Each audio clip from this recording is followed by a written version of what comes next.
자, 다음 나갈 거는 우리 세 번째 수단원 기압과 날씨입니다. 자, 기압과 날씨 파트에서는 우선 오늘 다는 못 나가고 딱 어디까지만 나갈 거냐? 여기까지 앞반도 여기까지 나가서 이거 문제 푸는 것까지 나갈 것 같아요. 그래서 요 전선 전까지만 나갈 것 같아. 다음 주에는 조금 더 많이 나가고 다음 주 좀 더 많이 나가고요. 자, 우선 오늘 나갈 거는 일단 기압과 날씨, 즉 기단에 대한 이해를 할 겁니다. 뭐 암기도 암기지만 중요한 건 이 기압에 대한 이해. 그리고 기압이 고기압일게 저기압일게 또 북반구, 남반구에서의 고저기압까지 또 볼 겁니다. 남반구 좀 이따. 나안 줬어?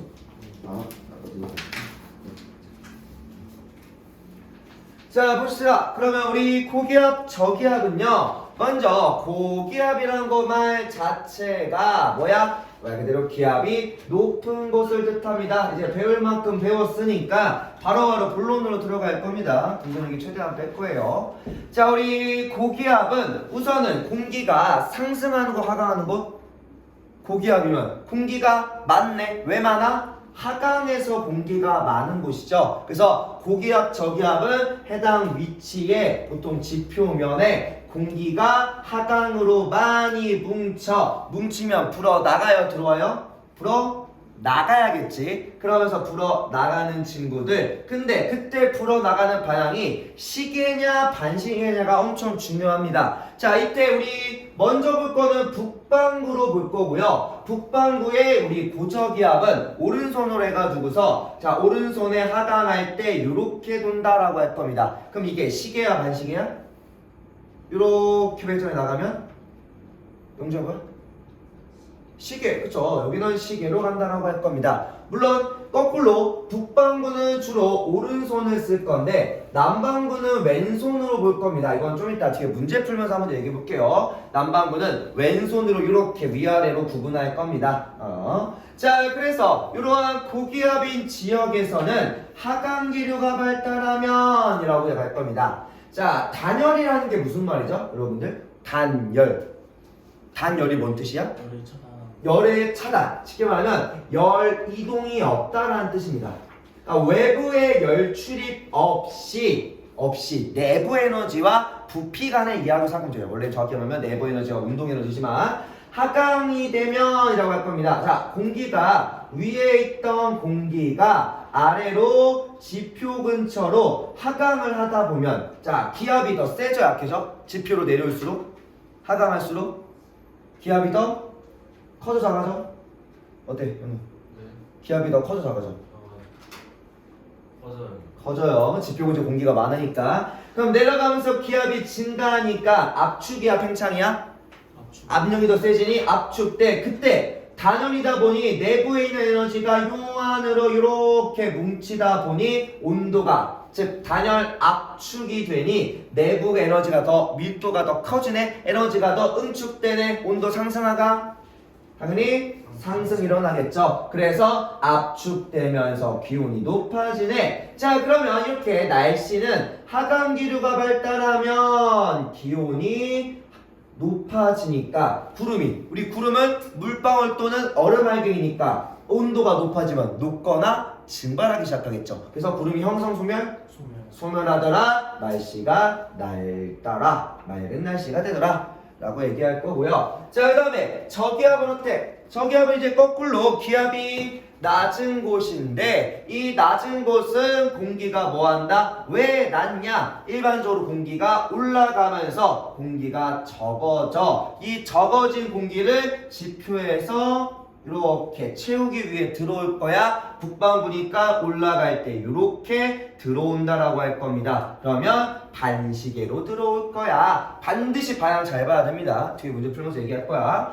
자, 그래서 반시계로 불어 들어올 거야. 이번에 이 저기압에서의 상승 기류는 지표에 있었던 공기가 뭐야? 상승을 하면서 지표에 있던 공기가 상승하면 압력이 낮아지겠네. 팽창해요? 압축돼요? 팽창하면서 내부 에너지가 이렇게 밀도가 떨어진다. 그래서 상승하면 단열 팽창, 기온이 하강하기 시작합니다. 기온이 하강하면 우리 포화순기가 높아지며 응결이 잘려내. 자, 그래서 상승기류 발달의 기온이 낮아짐에 따라 구름이 잘 형성돼. 그래서 흐리거나 강수들이 발생할 수 있다라고 할 겁니다. 자, 그리고서 이렇게 상승하는 공기, 그러니까 상승과 하강하는 공기를 우리가 위아래로 움직인다고 해서 대류로 보통 설명하고요. 그 다음에 수평으로, 고에서 저로 수평하게 이동하는 걸 우리가 바람이라고 부르게 됩니다. 자, 그리고서 옆에 거 조금만 채워보면요. 일단은 기압차가 발생하는 가장 주된 요인이 누구야? 이 지표면에 가열되는 정도 차이입니다. 그래서 가열이 많이 돼 뜨거워져 상승해. 그러면서 구름이 생기고 비가 오면 다시 또 식으면서 다시 또 고기압 바뀔 수도 있고 이렇게 왔다 갔다 한다고 생각하면 되고요. 자, 단열 압축 팽창 요거는 뭐 옆에 설명했으니까 넘어가도 될 것 같아요. 바로 넘어가겠습니다. 자, 그럼 그 다음에 볼 건 기단과 날씨인데, 그거 들어줘요. 오른쪽 요건 해야 된다. 바람의 부는 방향. 자, 우린 지금까지는 주로 뭐만 얘기했어? 자, 이렇게 위아래 수평에서 지표만 얘기했으면, 지구가 가져왔으면 기압이 항상 높은 데서 낮은 데로 이동할 거야. 그러면 하강하는 공기 근처는 항상 고기압을 띌 거고, 상승하는 공기 근처는 저기압을 띄어서 고에서 저로 이동하기 시작한다라고 할 겁니다. 그러면 이거야 뭐 앞에서 하는 말 당연한 말이고, 그러면 이때 저기압에서 상승한 공기는 윗부분은 무슨 기압 돼? 공기가 상층부에 뭉치니까 고기압 될 거고, 또 하강하는 데는 공기가 내려가서 부족해지니 저기압 되겠네. 다시 또 이렇게 이어지겠죠. 그래서 일반적으로 공기는 뭐 하더라? 좌우로 이렇게 순환하는 구조를 가지더라. 이걸 넓게 크게 보면은 우리가 알고 있는 대기대 순환의 모습으로 갑니다. 자, 이렇게 보시고 넘어갑시다. 자, 그 다음 이야기는 기단과 날씨, 즉 기단에 대한 얘기. 우리나라에 영향을 주는 4개의 기단, 암기입니다. 암기. 근데 이것도 뭐 이름 정도만 암기하고 위치, 지형학적 위치만 알면요, 왜 이러한 성질을 띠는지가 매우 명확해집니다. 빨리 보고 넘어가자. 자, 먼저 기단과 기단이라는 건 앞에서의 수계처럼 우선 공기 덩어리라고 할 건데, 공기 자체는 혼자서 독립적으로 개인적인 성질을 스스로 띄울 수는 없기 때문에 보통 지역에 있는 성질을 따라갑니다. 쉽게 말하면 내가 어떤 발원지에서 왔냐에 따라서 성질이 결정돼. 그러면 그 발원지의 성질을 두 가지로, 기온과 습도로 구분할 겁니다. 자, 일단 기온은 한랭하냐 따뜻하냐 온난하냐 할 건데, 한랭하다라는 건 고위도 저위도 당연히 우리보다 고위도에서 왔을 때, 또 따뜻하다 저위도에서 왔을 때, 또한 우리 습도는 대륙에서 온 기단은요, 습해요 건조해요? 당연히 대륙은 건조할 거고, 그 다음에 해안에서 온 거는 바다에서 온 거니까 물에서 왔으니 다습하겠죠. 이 내용을 가지고 우리가 이 4개의 기단 이름 미리 적어놨어요.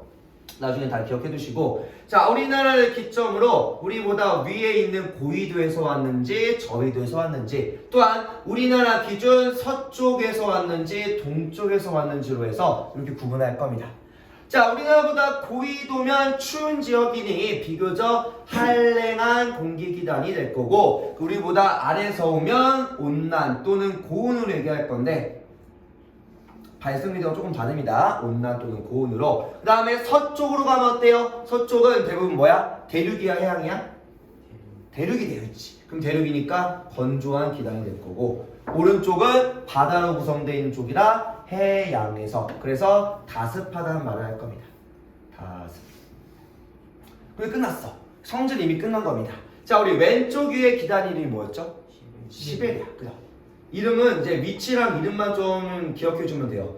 시베리아는 우리보다 북서쪽, 고위도의 서쪽이니까 한랭 건조하겠구나. 그 다음에 오른쪽 위가 누군지 알아요? 태평양은 따뜻하고, 얘 우리보다 위인데? 북태평양 따뜻한 거 아니야? 양쯔강이 어디야? 중국 거야. 중국에 있는 그 강입니다. 긴 강. 그럼 요 오른쪽 위가 뭐 나왔어? 마지막 하나 남은 게 뭐야? 오호츠크. 그치? 오호츠크가 사실 기억하기가 좀 어색해. 오호츠크가 저기 러시아 북부에 있는 거라서 오호츠크해라고 얘기할 거고요. 그 다음에 얘는 한랭, 고위도의 해양, 바다기 때문에 한랭, 다습한 성질을 띠더라. 그 다음에 우리 왼쪽 아래로 내려가면은 온난 건조로 갈 건데 이게 누구? 중북 쪽이니까 이게 암체강 되겠죠. 그리고 대륙이라 온난 건조를 얘기할 거고, 그 다음에 오른쪽 아래가 바다인데 북태평양 바다라고 할 거고, 얘는 조금 더 저위도라서 얘를 고온다습이라고 부를 겁니다. 자, 둘 다 아래인데 왜 얘는 고온이고 얘는 왜 온난이냐? 양쯔강은 주로 약한 위도 30도 부근에서부터 30도 부근 이상에서 온 애들이야. 그래서 양쯔강은 30도 또는 그냥 서쪽에서 와서 우리랑 기온이 거의 비슷한 애들이고요. 비슷하거나 조금 더 높은. 그리고 북태평양은 약 한 25도쯤에서 오는 친구입니다. 훨씬 더 저위도라 더 따뜻하다고만 생각하면 돼요. 그러면 자, 조금 더 자세히 가봅시다. 여기는 좀 간단히 적을게요. 성질 앞에서 했으니까. 자, 시베리아 기단 우리 성질이 뭐였어? 한랭 건조. 그냥 간단히 적자. 한랭 건조한 성질이고, 그 다음에 자, 계절을 쭉 적어볼까? 북태평양 딱 보여자. 북태평양 고온 다습. 오호츠크해 바다 하면서 위니까 한랭 다습. 양쯔가 중북 쪽이야. 아래라서 외도 서쪽이라 온난 건조야. 성질은 그냥 배치만 알고 있으면 당연히 따라오는 겁니다. 이거 뭐 시간 들여서 외운다, 그거는 말도 안 되는 이야기예요.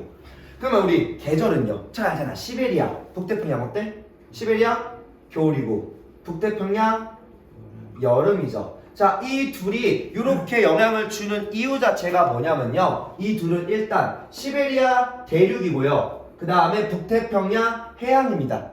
그러면 이 둘은요, 겨울과 여름에 무슨 차이? 대륙과 해양 간에 요거는 둘의 비열차에서 오는 탓입니다. 비열차이요.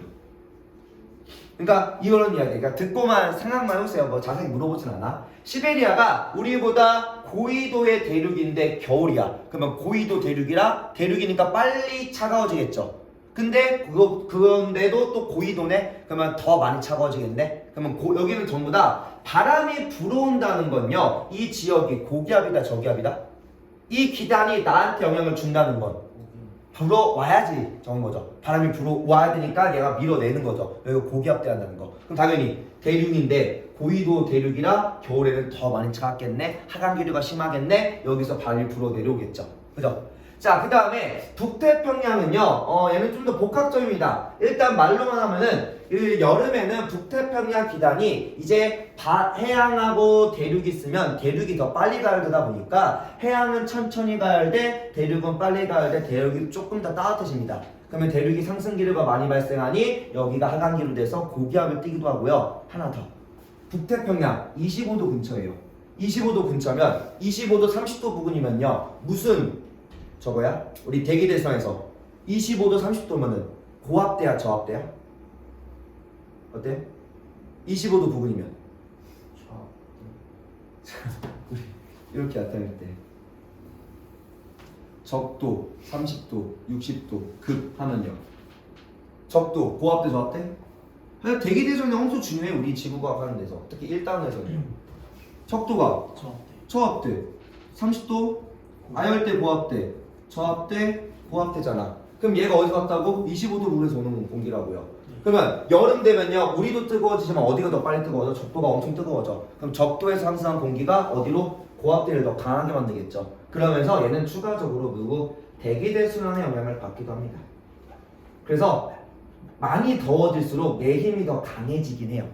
근데 원래는 건조해야 되다만 바다니까 습해서 오겠죠. 그죠? 요렇게 이거는 비열차 플러스 대기대순환의 아열대 고압대 영향을 더 추가적으로 받더라 라고 생각하면 됩니다. 뭐 복합적인 이야기야. 자, 그래서 주요 기상하면 우리 겨울에 오는 시베리아 기단은 일단 춥겠죠. 건조하고 춥고, 또 겨울에 눈이 많이 오는 걸 폭설이라고 하죠. 폭설. 자, 이 폭설은 뒤에서 악기상으로 한 번 더 출제가 될 건데, 폭설이라는 게 생각하면 좀 이상해. 폭설이 눈이 많이 오는 거잖아. 눈이 많이 오려면 수증기가 많아야 돼, 적어야 돼? 즉 습해야 돼, 건조해야 돼? 폭설이 오려면 습해야 돼. 근데 얘는 건조한 공기네. 원래 폭설이 와야 돼, 안 와야 돼? 원래는 안 와야 돼. 근데 왜 우리한테 폭설이 영향을 줄까? 우리 전에 배웠는데 예전에 왜? 시베리아 기단이 이렇게 불어오다 보면요 뭘 건너요? 뭘 건너? 오츠크. 아니 뭘 건너? 얘가 이렇게 우리나라 지금 우리는 남한으로만 본다고 하면요 바다. 바다를 건널 수밖에 없죠. 그러면 성질이 뭐 하는 거야? 변한다라고 할 겁니다. 그래서 폭설은 단순히 눈이 온다라만 생각하지 말고 건조한 시베리아 기단이 왜 우리나라에 눈을 많이 오는 폭설로 바뀌는지가 요 지형의 변화 말 그대로 발원지를 떠나 성질이 변해가는 과정이 있더라. 이건 바로 뒷장에서 또 설명할 겁니다. 아무튼 그거랑 엮어서 여기랑 바로 뒷장 그 다음에 악기상까지 이어서 나오는 이야기고 그 다음에 북태평양 하면은 우리 여름 하면 뭐 떠올라? 비 많이 오는 걸 뭐라고 해? 그거 말고 오랫동안 오는 걸 장마라고 하죠. 장마랑 폭염이라 할 건데 자 장마를 먼저 적는 이유가 뭐 때문에? 장마가 끝나고 주로 폭염이 일어납니다. 자 장마라는 게 우리 뒤에 전선을 배우면 알게 되는데요. 장마는 무슨 전선이야? 배웠니? 장마가 영주야 무슨 전선이야? 펜스.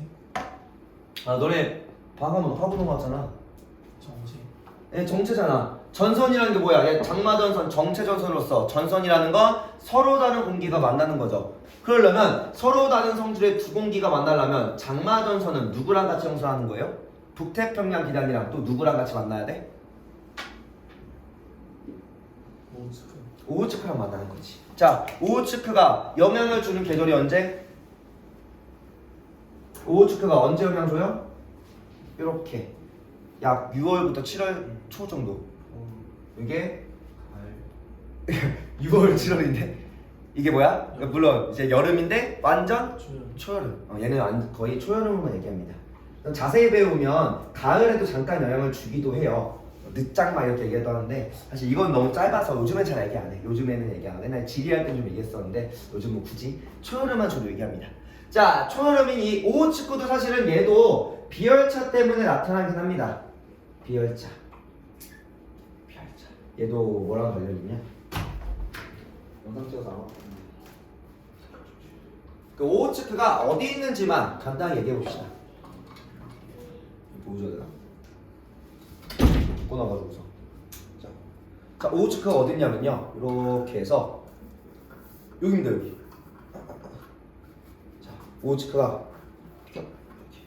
여기 상태 왜? 여기 이렇게 여기가 오호츠크의 바다야. 우리나라가 이렇게 일본이 이렇게 있고 오호츠크가 이렇게까지가 오호츠크입니다. 꽤나 고위도 바다예요. 위도가 한 60도 부근 60에 70도 사이. 그래서 꽤나 고위도 바다라 겨울엔 얼고 여름엔 녹는데 자 겨울에 여기는 바다니까 얼고 그 다음에 초여름 되면 뭐야? 하루하루 뜨거워진 시기죠. 그러다 보니까 요 주변은 또 뭐야? 요 주변은 또 대륙이야. 그럼 대륙이 더 빨리 가야 되니까 여름 되면은 대륙에는 상승, 바다는 아직 차가우니까 고기압. 그래서 여기서 상승한 공기가 어디로? 오호츠크해로 꽂혀가지고서 오호츠크해가 강한 고기압을 띠기 시작해요. 그러면서 오호츠크에서 이렇게 바람을 우리나라뿐만 아니라 주변으로 영향을 줍니다. 그래요. 다 정말 알고 계시면 돼요. 뭔가 떨어지는데.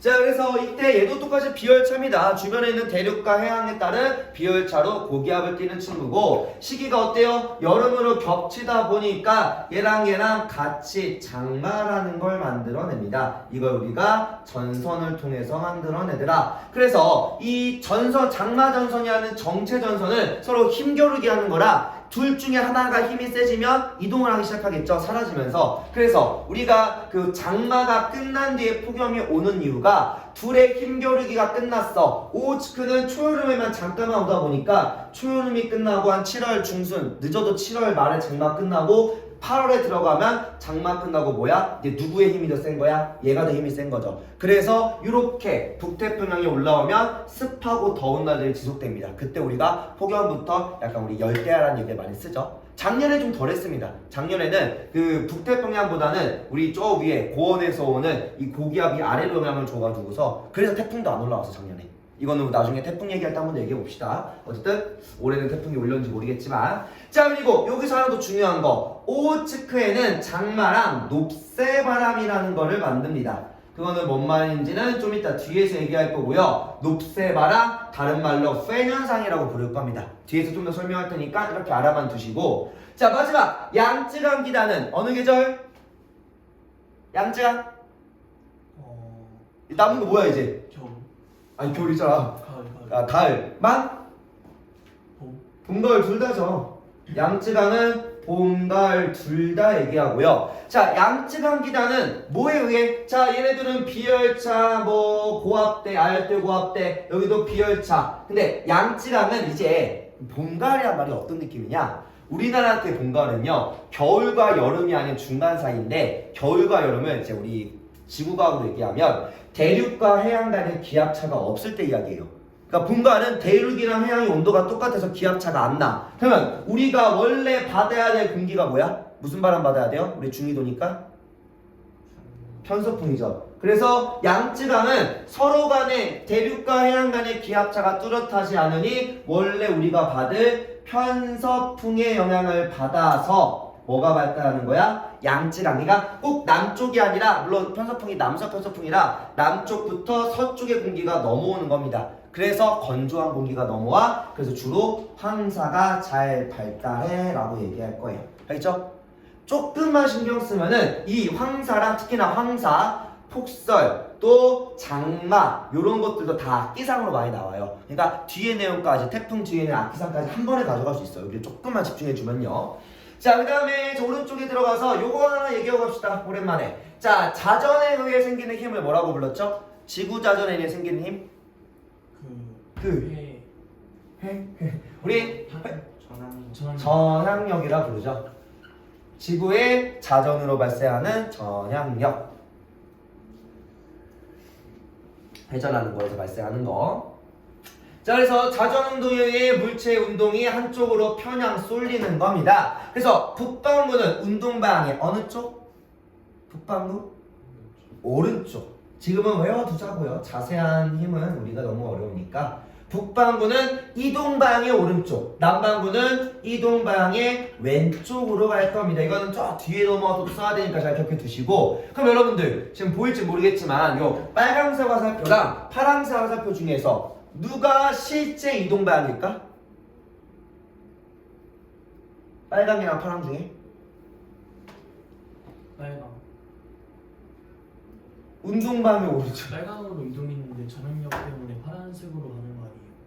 그래서 실제 이동. 아, 파란색. 실제 이동이 지금 어디야? 자, 내가 운동해야 될 방향이 뭐예요? 운동 방향이 원래 여기야. 근데 실제 이동 방향이 어디야? 이렇게 가는 거죠. 오른쪽. 밑에는 어때요? 자, 여러분 조심해야 될 건 이기적으로 가면 안 됩니다. 내 기준이 아니라 이동하는 물체 기준이야. 물체가 내려가면서 남반구는 왼쪽으로 꺾여야 되니까 이렇게 꺾이는 거죠. 이거 오른쪽 아니야. 알겠죠? 잘 기억해 두고. 자, 그래서 빨간색이 원래 가야 될 운동할 방향인데 빨간색이 뭐예요? 파란색이 실제 이동하는 방향인 거죠. 그래서 전압력에 따른 이동의 편향 기억하면 되고. 자, 내려가서 이제 아까 말했던 높새바람이라는 게 뭔지 간단하게만 얘기하고 넘어갑시다. 밑에 넘어가지 마. 이거 요즘에 좀 나오더라고. 자, 오른쪽 아래. 자, 이걸 우리가 팬현상이라고 부르는데, 팬현상이라고 하는데 그냥 지금으로서는 보통 이제 팬현상 말 잘 안 쓰고 높새바람이란 말로 씁니다. 높새바람. 사실 높새바람 되게 다양한 말인데. 자, 어떤 느낌이냐면요. 자, 바람이 산을 넘을 때 이야기야. 자, 산이라는 게 우리나라는 어디가 높아? 서쪽이야, 동쪽이야?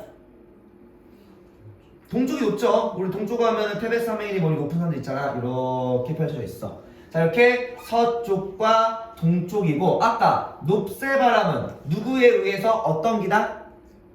아까 높새바람 어느 기단에 의해서 영향하는 기단? 오호츠크죠. 오호츠크는 동풍이야, 서풍이야? 오호츠크가 어디서 와? 동쪽에서 오는 거죠. 북동에서 오는 거라서 이렇게 오호츠크의 바람이 동쪽으로 넘어와서 이 산을 타고 오르기 시작합니다. 자, 산을 타고 오르면요, 공기에 구름이 뭐가 돼? 구름이 형성이 잘 돼야 안 돼요? 타고 오르면서 상승기류가 발달하면 구름이 형성된다 했죠. 단열, 팽창압축, 단열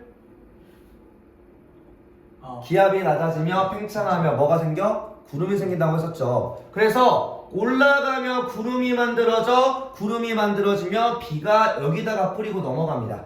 그래서 동쪽을 타고 오를 때 동쪽으로 비를 뿌리고 그래서 대관령부터 동쪽까지 비가 많이 오고 그러고서 이렇게 내려오면요. 이렇게 내려올 때는 공기가 하강하기 시작하네. 하강하면 뭐야? 비가 와 안 와? 안 오고 건조해지기 시작하겠죠. 그래서 산을 타고 그 산에 따라 하강하기 시작하면은 공기가 뭐하다? 따뜻해진다, 차가워진다? 따뜻해지고 다습건조 건조해지면서 그렇게 기온이 올라 건조해지는 녹새바람이라는 얘기를 합니다. 사실 양쪽 다 얘기하는데 주로 내려갈 때 따뜻해지는 걸 많이 얘기하더라고요. 자, 여기까지 이야기고 넘어갑시다.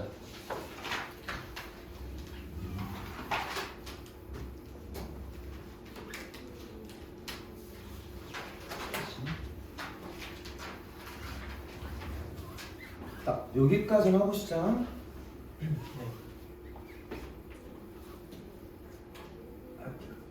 자, 그래서 아까 얘기했던 기단의 변질까지 얘기하고 자, 기단의 변질은요 결국 기단이라는 것 자체가 개인적으로 큰 특징이 없다 보니까 기단이 어디를 발원지, 생성된 발원지를 떠나서 이동을 하다 보면 이 지표면 이동한 지표면에 영향을 받아 성질이 변화하기 시작합니다. 그래서 어떤 기단이 어디를 통과하냐에 따라서 달라지겠죠. 자, 그럼 먼저 볼 거는요. 지금 누가 이 찬 기단이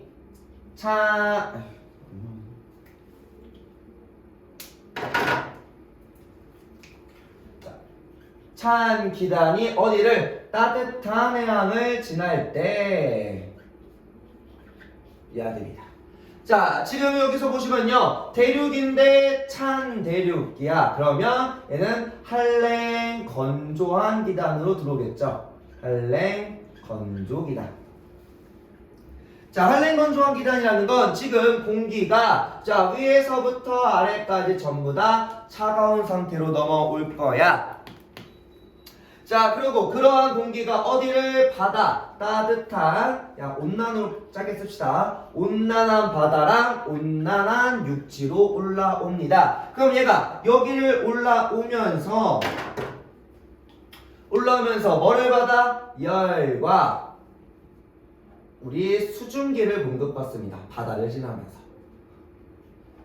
그리면서 따면 이렇게 있는 공기가 아래쪽으로는 따뜻해지고 위로는 그대로 찬 공기를 유지해. 그리고 아래로는 수증기도 이렇게 공급을 받고요. 자, 아래가 따뜻하면요 공기가 뭐예요? 공기가 뒤집히는 상승기류가 발달하겠죠. 아래는 밀도가 낮으니까. 그래서 아래에 있는 공기가 위로 올라가는 대류가 발생하네. 결국은 공기가 수증기를 먹으면 공기가 위로 상승을 하니까 구름이 자 이때 높고 두꺼운 구름을 뭐라고 하죠? 적은형이라고 하죠. 그래서 그러한 형태 중 하나는 정난운의 형태. 정난은 비 소나기와 많은 눈을 뿌린다는 이야기입니다. 두꺼운 구름, 소나기형 형태를. 자, 정리하면 우리 기단의 하층이 가열받아 수증기를 공급받아. 그러면 기층이 용재야. 그러면 우리 이게 위아래로 섞이면 안정한 거야? 불안정한 거야? 불안정한 거죠. 불안정해 언제? 상승기로 발달할 때. 그래서 이때 적운형, 그러니까 적운형과 정난운의 차이가 뭐냐라고 하면 적운형은 그냥 두꺼운 형태의 구름을 다 적운형, 그 안에 정난운이라는 형태가 하나 있는 거고요. 그렇죠? 이게 종류를 뜻해, 그 중에 하나를 뜻해. 뒤에서 얘기할 겁니다. 다음 주에. 적운형 구름에 눈비를 뿌리더라. 그러면 우리 차가운 대륙에서 오는 기단이 누구였어? 이게 누구야? 우리 기단 4개 중에 예를 들 수 있어요, 준이가? 시베리아죠, 그죠? 시베리아 기단이 남하하면서 어디를 통과해? 우리 옆에 항상 우리나라를 이렇게 있으면 얘가 이렇게 통과해서 올 거니까 서해를 통과하겠죠.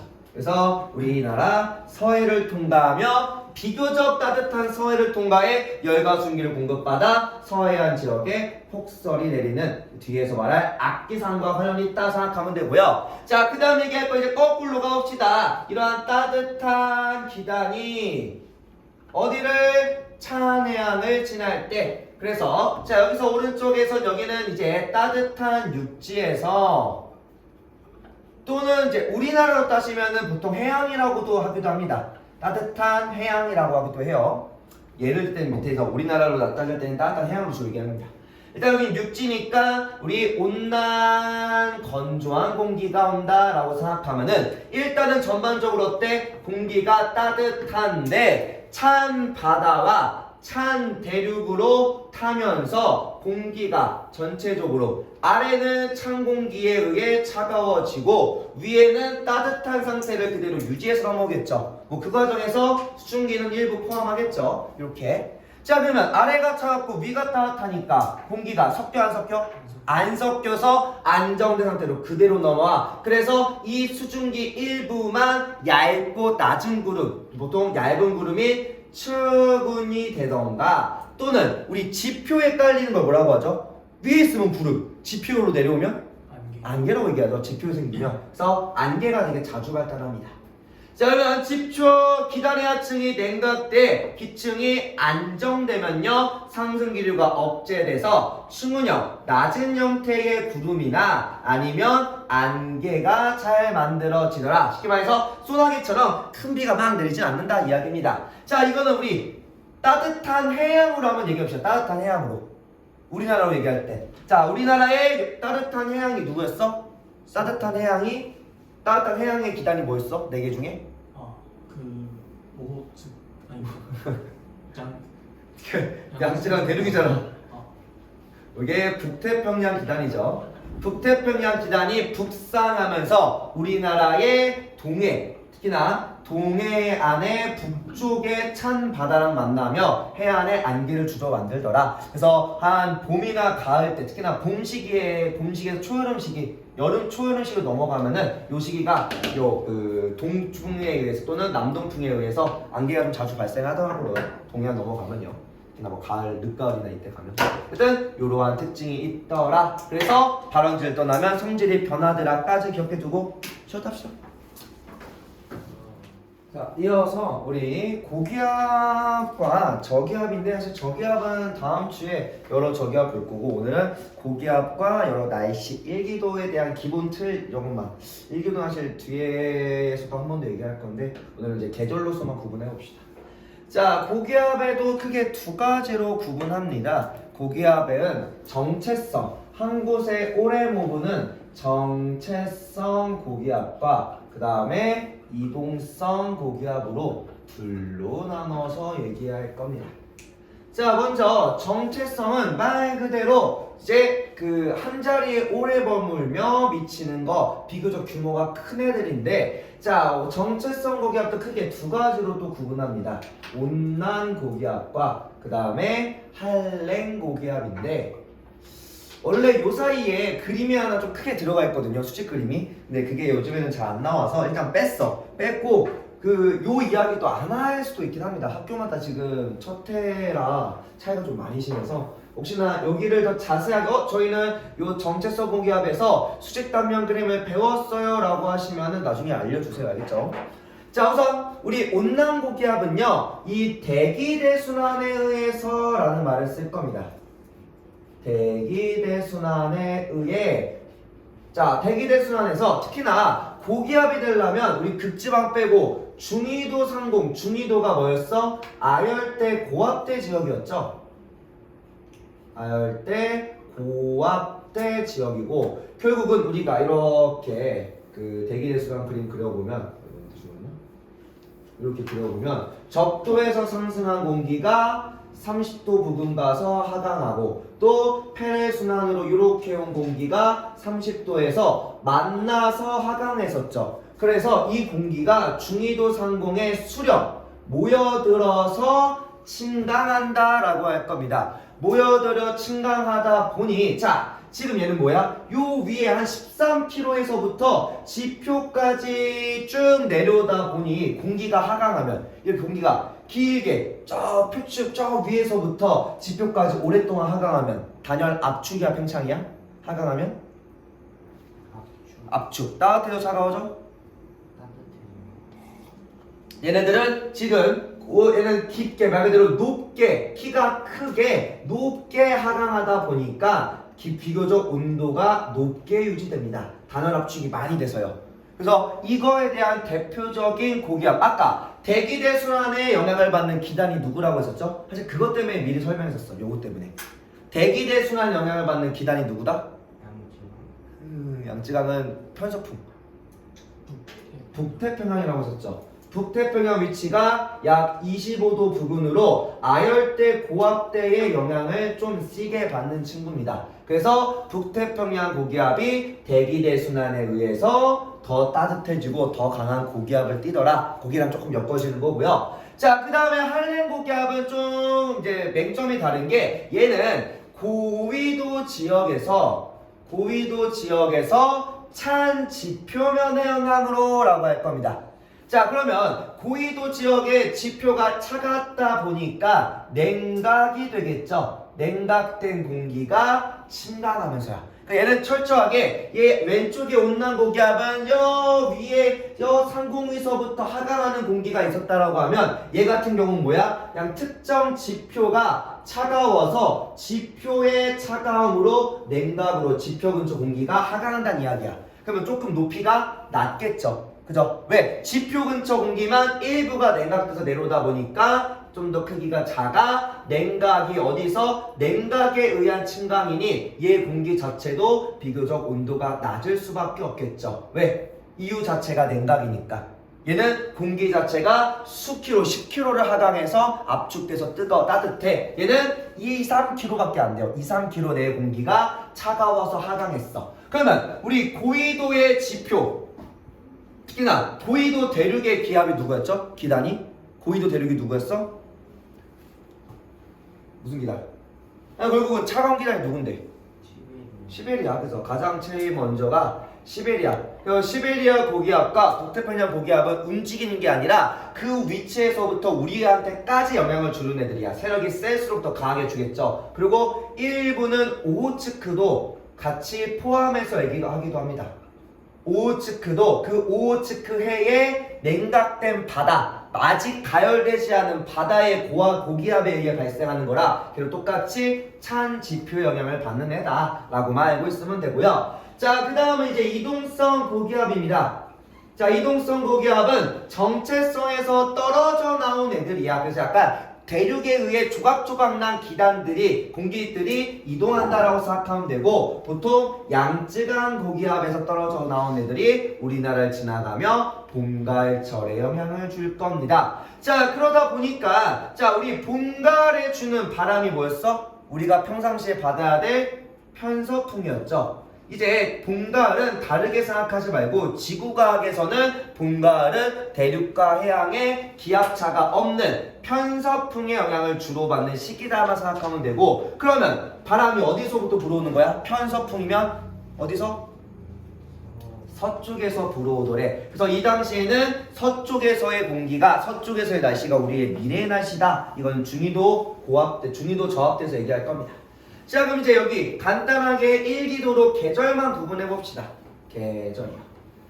자, 계절별 일기도라고 하면요, 우리 왼쪽 딱 보자마자 일기도는 일단 4헥토파스칼씩 구분되어 있는 거, 그냥 높은 거 낮은 걸로 구분되어 있는데 지금 딱 봤을 때 이렇게 나눠서 왼쪽에 땅덩어리는 주로 고기압이고 오른쪽에 바다는 주로 저기압을 띠죠. 그 말은 바람이 어디서 어디로 분다? 요렇게 분다는 거죠.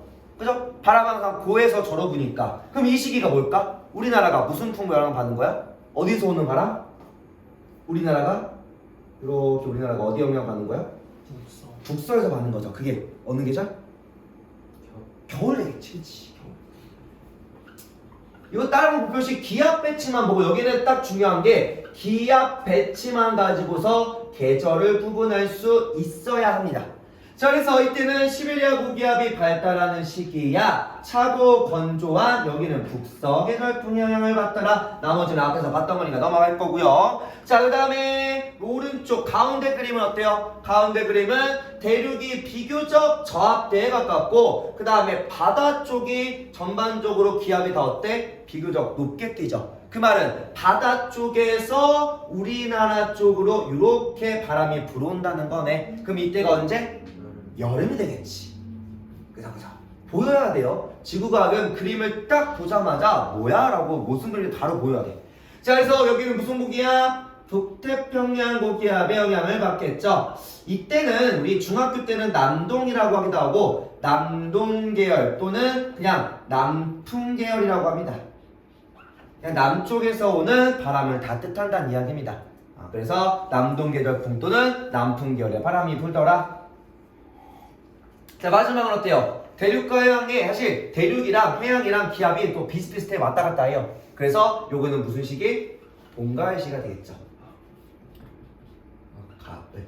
그래서 봄가을은 이동성 고저기압 또는 양쯔강기당의 이동성 고저기압 받을 거야. 항상 공기가 어떻게 이동한다? 이렇게 남서에서 이렇게 이동하는 서쪽 공기 영향을 받더라. 그래서 이거 시간 지나면 우리는 뭐 저기압대 들어갈 수 있어. 지금은 고압대에 속하지만 이런 식으로 물어봅니다. 자, 그러면 넘어가서 자, 오늘의 이제 요 앞에 파트에서 뭐 기단이야 중학교 때 많이 배워봤으니까 뭐 방학 때 배우든 안 배우든 다 알만한 내용인데 여기는 우리가 지구과학에서만 처음 얘기하는 내용입니다. 또 매우 문제로서 중요하게 나오고요. 오늘 이제 뒤에 파트 수업 중에서 가장 중요한 기상, 위성, 영상입니다. 아직까지 우리가 저번 주부터 오늘까지 배운 것 중에 그나마 유의미한 문제는 요 정도밖에 없어요. 가장 틀릴만한 문제 한 별 5개 중에서 한 3점짜리 정도? 아직 4점짜리 문제도 없어. 지금 다 쉬워가지고 문제들이. 자, 그러면 위성 영상 잘 이해해 봅시다. 자, 위성 영상은 크게 두 가지로 구분할 겁니다. 가시 영상과 적외 영상이고 일단은 위성에서 본다는 거니까 어디서 보는 거야? 저 위에 위성이 아래 지표에서 올라오는 빛을 본다는 거죠. 그래서 내려다본다라고 생각하면 되고요. 먼저 가시광선과 적외선 광선을 본다라고 할 건데 가시광선과 적외선 광선을 보더라. 자, 그러면 가시광선 같은 경우는 일단 요것만 이해해보자. 물리적으로. 자, 누가 더 길어요? 파장이? 적외선이 더 길어. 그리고 우리 예전에 우주에서 배웠고 배우게 될 건데 그 플랑크 곡선이라 해가지고서 이거는 원래 영상에 들어가면 안 되는데 이렇게 우리가 볼 수 있는 영역이 이 정도라고 했죠. 그럼 만약에 빛의 파장을 이렇게만 내면 우리 볼 수 있다 없다? 없다. 우리 적외선 볼 수 있어 없어? 없죠, 그죠? 우리 가시영선이 뭐야? 우리가 볼 수 있는 볼 수 있는 빛이라는 거지. 만약에 자 이렇게 온도 이게 뭐야? 람다 맥스라고 해서 온도가 높아지면 이런 식으로 람다 맥스가 더 짧게 이동한다고 했죠. 그때 우리가 볼 수 있는 영역에 이렇게 겹치면 그때 뭐가 보인다? 빛이 보인다고 했었지. 그러면 그 얘기는요. 지구 스스로 지표 스스로 가시광선을 방출할 수 있어 없어? 지구 스스로 지표면에서 스스로 빛이 나 안 나? 안 나. 이거 날라면 최소 800도 넘어가야 됩니다. 섭씨로 800도 넘어가야 돼. 켈빈으로 1000켈빈 넘어가야 되고요. 그 말은 이 가시광선은요 지구가 스스로 방출한 게 아닌 무슨 빛을 보는 거야? 반사된 누구? 그 태양빛 보는 거죠. 일단 먼저 이거 잡고 밑에서 설명할 건데 먼저 잡고 가야 될 게 얘는 반사된 태양빛을 보는 거. 자, 그 다음에 적외선은요 우리 몸에서도 다 나와. 적외선은 온도가 낮든 못든 0켈빈만 아니면 모든 물질이 다 방출하는 에너지가 적외선입니다. 당장 내가 이렇게 손 가까이만 대도 열기가 느껴져. 그 열기가 다 적외선을 생각하면 돼. 그러면 모든 물체가 적외선을 뿜는다 안 뿜는다? 모든 물체가 적외선을 방출한다는 거죠. 그래서 적외선은 그냥 물체 표면 온도에 따른 이야. 물체 표면에서 나온다 라고 생각하면 돼요. 물체 표면에서 나오는 그냥 가장 일반적인 빛이라고 생각하면 됩니다. 자, 일단 영상 한 번씩 분석해 볼까요? 하나씩 보자. 자, 먼저 우리 가시광선에서 일단 구름의 형태부터 볼게. 자, 왼쪽 구름에서 왼쪽 구름하고 오른쪽 구름하고 지금 뭘 비교해야 될 것 같아? 이렇게 지표면 있다고 하면 두 구름이 뭐가 달라? 크기에 따른 누구? 요 두께가 중요해. 두께. 이게 뭐가 달라? 두께가 달라. 두께. 아, 그러면 이 둘은 뭘 보는 거야? 두께에 대한 얘기구나. 왜? 우리가 봐야 될 건 누구예요? 반사된 빛을 보려면 반사를 많이 하려면 두꺼워야 돼? 얇아야 돼? 그래? 두꺼워야 돼. 두꺼워야지. 왜? 안 두꺼우면 투가 될 거니까. 이건 물방울이라 그래요. 물방울이야. 옷은 사실 뭐 그런 거 어떻게 느끼려나? 유리나 이런 게 아니라 옷과 우리가 고체 물질이 아니라 이제 얽혀서 엉켜 있는 물방울이다 보니까요. 그래서 왼쪽은 두꺼운 구름이고 오른쪽은 얇은 구름일 때 둘 다 태양 에너지가 들어오는 과정에서 자, 태양 에너지가 이렇게 들어왔을 때 두꺼우면 대부분 다 반사가 돼. 그 말은 우리가 어둡게 보인다는 건 태양빛이 안 들어오니까. 또 똑같이 태양빛이 들어왔을 때 얇으면 일부는 투가 되고 일부만 반사되겠죠. 그러면 위에서 바라본 인공위성 입장에서는요, 누가 더 에너지가 많이 들어와요? 인공위성은 두꺼운 구름이야, 얇은 구름이야? 두꺼운 구름이 당연히 에너지가 더 많이 들어오겠죠. 사실 가시 영상은 되게 간단한 게 우리가 보는 거 그대로라서 그거 그대로 이해하시면 되긴 합니다. 그래서 가시 영상은 되게 쉬워. 문제는 적용 영상이 문제라서 그렇지. 그러면 왼쪽 오른쪽 봤을 때 자, 이거를 보고 생각을 해보자고. 이렇게 자, 두꺼운 구름은 이렇게 영상으로 인공위성이 받은 또 인공위성이 출력한 영상으로 보니까 그대로 출력을 했기 때문에 자, 두꺼울수록 더 밝아요, 어두워요? 더 밝게, 어둡게? 더 하얗게, 더 밝게. 더 밝잖아, 이렇게. 영상으로 나타냈을 때. 그래서 이렇게. 얘는 흐리고, 어둡고, 얘는 더 밝고, 하얗고. 이렇게 생각하면 됩니다. 그래서 두꺼운 구름 더 밝게. 반사가 많이 됐으니까. 그리고 얇은 구름은 더 어둡게.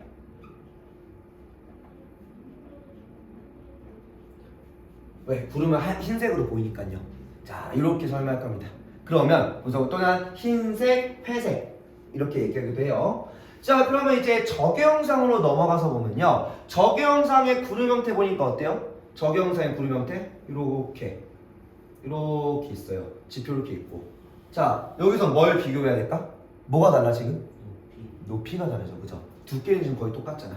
이렇게 뭐가 달라? 높이가 달라. 그래서 여기서의 비교는 낮은 구름과 높은 구름을 얘기할 겁니다. 그러면 지금 여기서의 적외선 에너지를 본다라고 하면요, 자, 우리 지표에서 영지야, 지표에서 이렇게 멀어질수록 온도가 우리 지표에서 높은 산 올라가서 온도가 높아서 낮아지지. 그러면 이렇게 지표에서 멀어질수록 기온이 떨어진다는 건 높이가 높은, 또 우리가 뭘 보는 거야? 우리 인공위성에 마주하는, 지금 요걸 보는 거야. 인공위성에 마주하는 표면. 요 표면밖에 못 봐도 아래는 못 봐요. 나한테 안 보이니까. 마주보는 표면에서의 방출된 에너지, 적외선을 볼 건데 이게 뭐에 비례해? 온도에 비례해. 뜨거울수록 우리 뜨거운 물체 안 만져도 뜨거운 거 알잖아. 뜨거운 열기가 팍 올 거 아니야, 그치? 그런 식으로. 그러면 지금 방출되는 낮은 구름의 표면과 높은 구름의 표면에서 누가 더 에너지가 많이 나온다? 적외선 에너지는?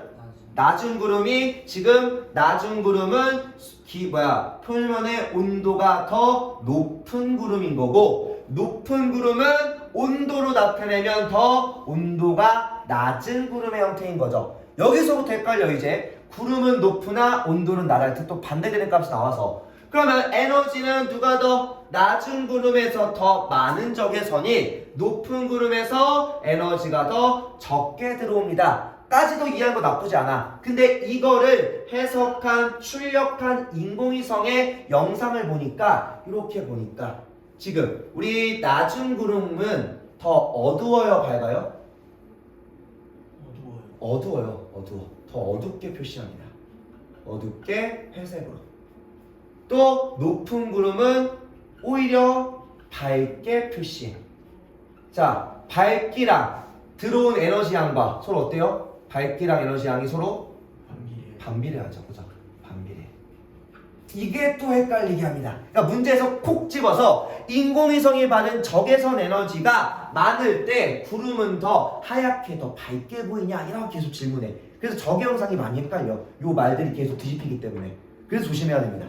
자, 그러면 이제 이유가 있겠지. 아니, 왼쪽에서는 에너지가 많이 들어온 거를 밝게 잡았는데 왜 여기는 에너지를 적게 들어온 걸 밝게 잡았냐라는 이야기야. 그걸 알려면 일단 이거를 측정하는 방식, 요소랑 특징을 좀 이해해야 됩니다. 자, 먼저 아까 측정 요소가 우리 가시 현상 같은 경우는 뭐예요? 구름과 지표면이 뭐한 거? 반사한, 좀 좁아, 태양 빛의 세기. 아우 미안해, 너무 좁게 됐다. 반사한 태양빛의 세기를 보는 거야. 그래서 특징은 자, 밝으면 밝을수록 뭐가 무슨 구름이야? 밝은 구름이. 가시형상에서 밝은 구름은 에너지 높은 게. 그러니까 구름의 형태로서는 두꺼운 거. 두께가 두꺼운 구름인 거죠. 두꺼운 구름일수록 많이 반사해서 밝게 돼. 많이 반사 에너지가 클수록. 그래서 태양빛은 언제 문제? 우리는 이 빛은 누구에만 의존해? 들어오는 태양빛에만 의존해야 되다 보니까 언제만 측정 가능해요? 낮에만. 즉 밤에는 측정이 불가능해.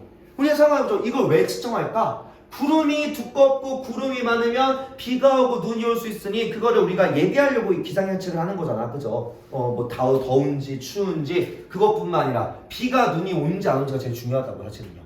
그래서 이거를 밤에 측정 못하면 문제가 생기겠네. 그래서 우리가 보기 위해서 적외 형상은 물체의 표면 온도에 따라 방출하는 적외선 에너지를 볼 거고요. 자, 이번에도 밝게 관측하려면 자, 구름이 높은데 낮은데?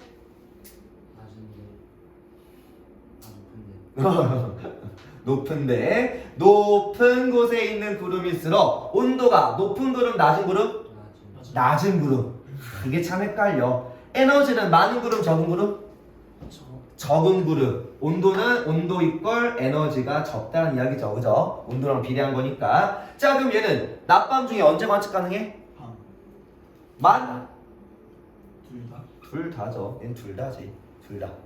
자, 그러면 낮에 관측하고 낮밤에 관측하고, 그러면 낮에는 더 정확히 보려면 두께뿐 아니라 높이까지 보려면 둘 다 관측한다는 거죠. 그럼 둘을 동시에 관측하면 더 정확한 값이 나오겠네. 근데 둘을 관측했을 때 모양이 다르면 해석이 돼야 안 돼? 안 되죠. 밑에처럼 모양이 비슷하게 나와야 될 거 아니야. 완벽하게 일치하진 않더라도 비슷하게 나오려면, 즉 두 영상이 유사해지려면요 값을 이렇게 뒤집어야 되면 안 돼. 왜 그러냐면 한번 생각해보자. 자, 먼저 두꺼운 구름을 보면요, 두꺼운 구름을 높이로만 보면 두꺼운 구름의 표면의 높이는요 일반적으로 두꺼우면 두꺼울수록 어디로 솟아? 위로 솟겠죠. 그죠? 그러면 높이가 뭐 할 수밖에 없어?